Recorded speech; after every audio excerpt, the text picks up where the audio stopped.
जलज्जल प्रवाह पावितस्थले कलेवलम्ब्य लम्बिताम्बुजङ्गतुङ्गमालिकां ढमड्ढमड्ढमड्ढमन्निनादमड्ढमर्वयं चकार चण्डताण्डवं तनोतु नः शिव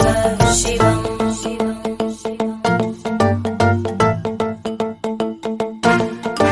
जटाकटाह सम्भ्रम भ्रमन्निलिम्प निर्जरी विलोलवीचि वल्लरी विराजमानमूर्धनि धगद्धगद्धगज्ज्वलल्ललाट कट्टपावके किशोर चन्द्रशेखरे रति प्रदक्षिणम् मम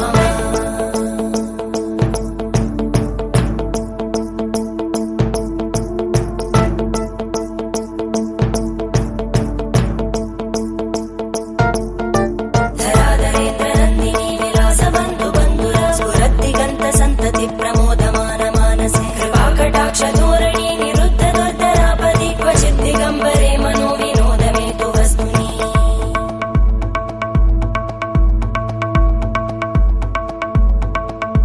जटाभुजङ्ग पिङ्गळ स्फुरत्फणामणि प्रभा कदम्ब कुङ्कुमध्रव प्रलिप्त दिग्वधूमुखे मदान्त सिन्धुर स्फुरत् पगुत्तरीय मेदुरे मनो विनोदमद्भुतं बिभर्तु भूतभर्धरी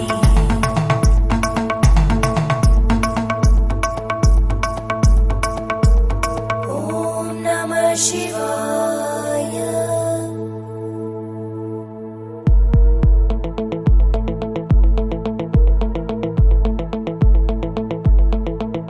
सदा शिवं भजाम्यहं सदा शिवं भजाम्यहम्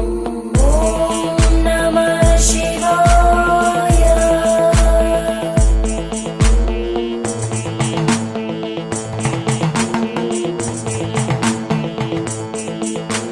सहस्रलोचन प्रभृत्य शेषलेख शेखर प्रसूल धूलितोरणी विदूसराङ्घ्रिपीठ भुजङ्गराजमालया निबद्ध जाटजूटक श्रियै चिराय जायतां चकोर बन्धुशेखर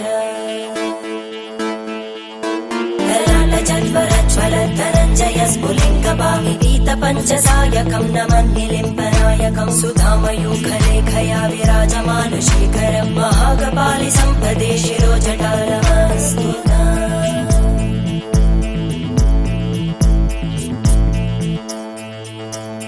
करालभालवट्टिका दगद्धगद्धगज्ज्वल धनञ्जयाहुतीकृत प्रचण्ड पञ्चसायके धराधरेन्द्रनन्दिनी कुचाग्रचित्रपत्रकार कल्पनैकशिल्पिनी त्रिलोचने रतिर्मम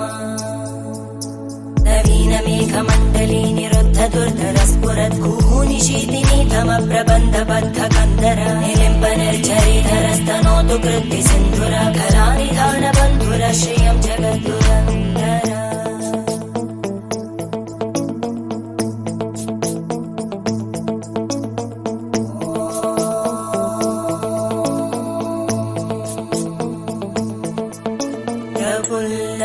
प्रफुल्लनीलपङ्कज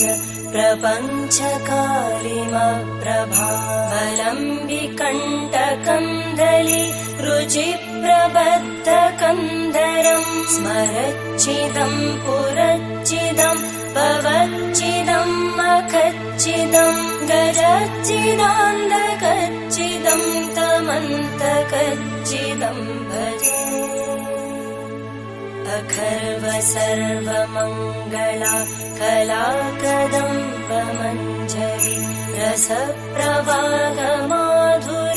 विजृम्भणा मधुव्रतं स्मरान्तकं पुरान्तकं भवान्तकं मखान्तकं गजान्तकान्तकान्तकं तमन्तकान्तकं भजे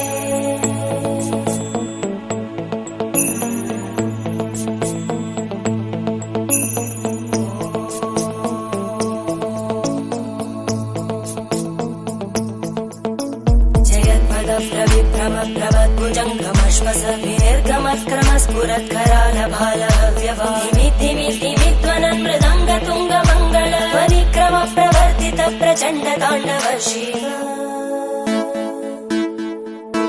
त्रिशक्तिचक्रकल्पयोर्भुजङ्गमौक्तिकस्रजो गरिष्ठरत्नलोष्टयोः सुहृद्विपक्षपक्षयोः धरणारविन्द चक्षुषो प्रजामहि महेन्द्रयो समप्रवृत्तिवक्कदा सदा शिवं भजाम्यहम्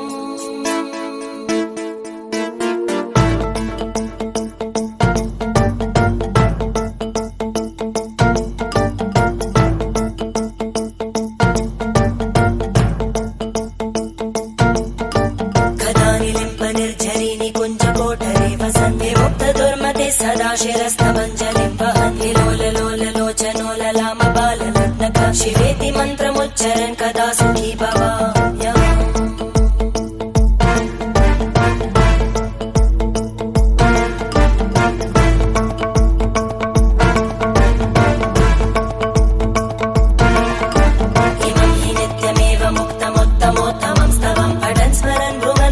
विशुद्धिमेति सन्ततं हरे गुरौ सुभक्तिमाशु याति नान्यथा गतिं विमोहनं हि देहिनां सुशङ्करस्य चिन्तनं विमोहनं हि देहिनां